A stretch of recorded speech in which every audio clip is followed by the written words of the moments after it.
Hello ladies and gentlemen, thank you for taking the time to listen to our presentation today. My name is Scott. I'm Tim. Today we're going to be presenting about the effects of college tuition pricing on wage growth. Okay, so just to go over our inspiration for why we decided to research this topic. In the past we looked at Gordon's theory for stagnating long-run growth in the U.S. and how he claimed that long-run growth was basically done after the 1700s. So he analyzed 6 headwinds that were slowing our long-run economic growth. The major ones that we focused on were the educational attainment and rising college tuition, as well as the household and government debt. So being college students, the specific area of debt that we were most interested in was student loan debt. So here we have the blue line is personal income, the red line is private college tuition prices, and the green line is public college. And then on the x-axis, it's 1974 through 2020. So as you can see, personal income has been rising, but keeping rough pace with inflation. Compared to private college has been growing much faster than inflation and much faster than personal income.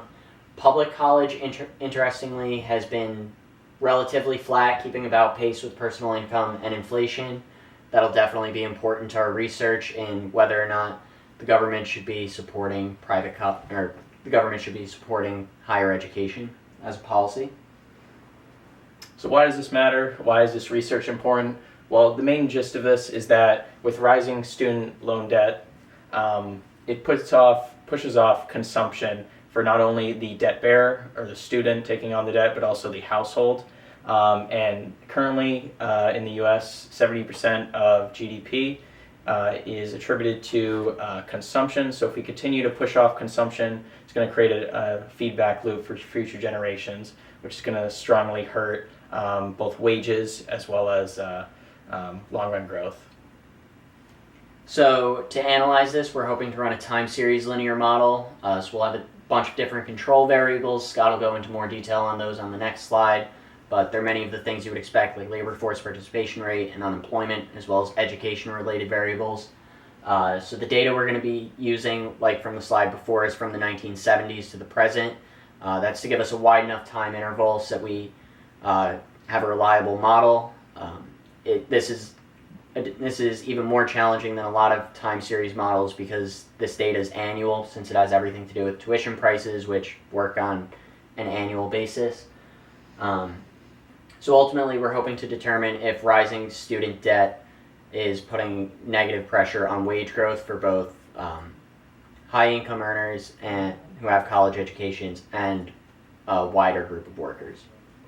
Okay, so as Tim said, I'm going to go over just the regression models that we're going to look at. So as he mentioned, we have 2 just for like the average worker in the U.S., and then we also have one for the high-skilled workers who have an actual college education. And that's just explained by having a separate y variable here. So here's our equation.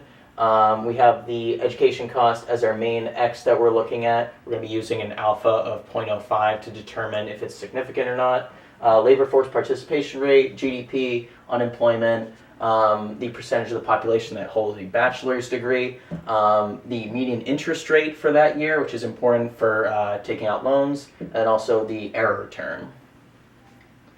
So ultimately, from our regression, we're hoping to conclude if student loan debt is negatively affecting wage growth, again, for average workers and college educated. This will help determine if government funding is needed for pursuing higher education. So thank you for listening to our presentation. If any investors would like to invest in our research, we would welcome it. I'd like to invest here. Thank you, sir. Thank you, sir.